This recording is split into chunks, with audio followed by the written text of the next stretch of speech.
This is the ACM605X. It's a case from the technologically superior year of 2004, and it hasn't aged a day.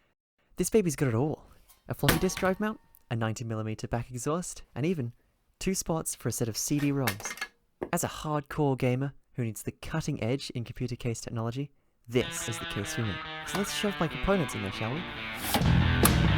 There is, however, just one problem. No. There is, however, just 2 problems. There's the problem I should have been anticipating. The case is in no way big enough to house components like mine. Now fortunately, I got very lucky with this, as my Tower CPU cooler just about fits, despite me not even accounting for that. However, as I showed previously, my GPU doesn't.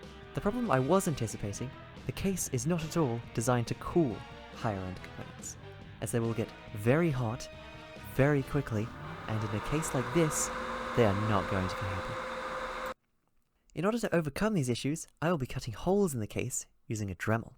It is a pretty powerful multi-purpose device that I will be using to cut through the aluminium case.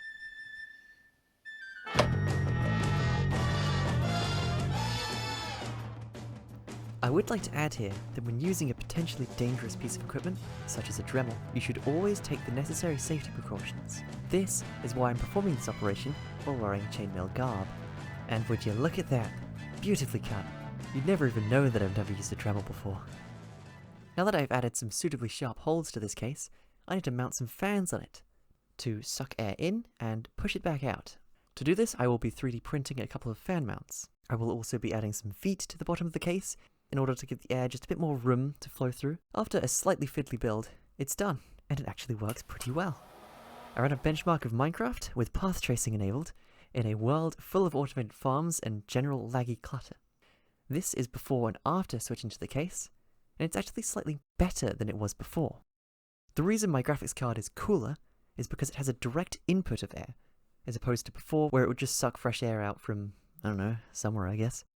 If I was going to do anything differently here, I would add another fan mount to the bottom left of the case to pull more air in, as well as cutting the bottom of the power supply shroud off so it could exhaust a bit more air.